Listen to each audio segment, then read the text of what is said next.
So Greg, going deeper into dissociation, newly diagnosed, feeling like I'm often dissociating.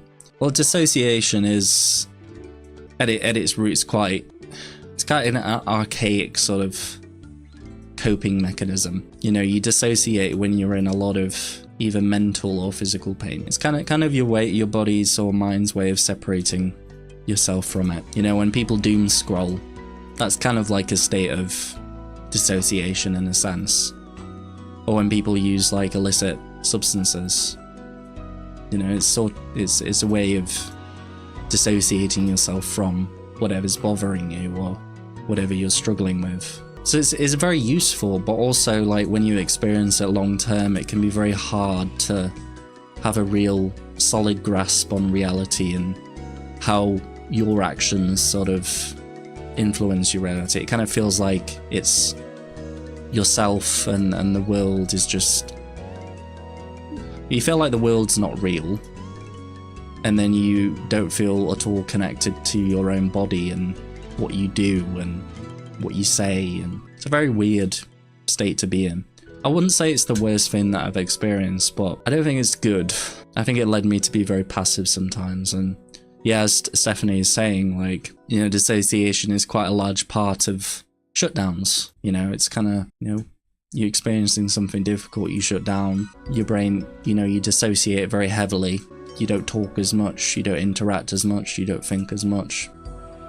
It's kind of like a protective mechanism. That's why I talk about shutdowns as being protective. I don't really find shutdowns to be all that horrible, difficult, whereas meltdowns are pretty horrible. Shutdowns are kind of, they're not the best, especially like when people draw attention to it and force you to communicate and stuff, but you know, they can be a bit irritating. They can kind of put a spanner in your day, I guess, but definitely not all that emotionally dysregulating in my experience, as opposed to meltdowns. That whole dissociation thing, isn't that called OCD? No, OCD is obsessive compulsive disorder, characterized by obsessive thoughts and compulsions that are associated with them to do things. Dissociation is very different. When you shut down but keep functioning, is that dissociation? I don't think I realized I read your question properly, Stephanie. It's a good question. I'd say so, probably. I mean, it's a difficult one because, like, the concept of a meltdown and a shutdown, although it has some things that people can point to, it's only really classified by the observations of other people. Like, teachers, parents, professionals, you know, that's how it's characterized. But no, the subjective experience of it is, I think, can be a little bit different for people, you know. So I'd say in my case, if I'm just going about doing things and I'm able to do things, I wouldn't really say that I'm in a shutdown. You know, shutdown is very heavily dissociating. Like, my brain just shuts off. I cut the power to my brain and to my communication centers, and I'm just off. I can respond, but if I'm able to, I won't. Or it might take people a couple of tries to try and get a response out of me.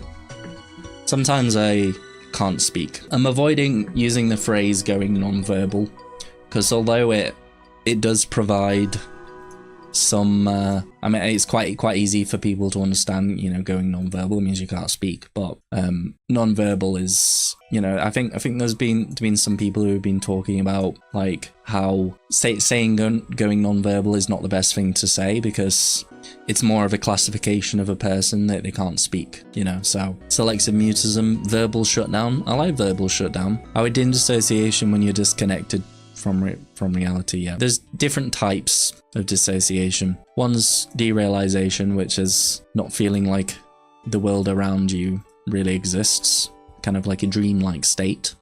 Depersonalization is when, you know, you look at yourself in the mirror and you don't really identify with your body, or the things that you do and the things that you say you don't identify with. I used to get very disturbed by like the fact that I have body parts that can move. You know, stuff like that, like weird stuff like that.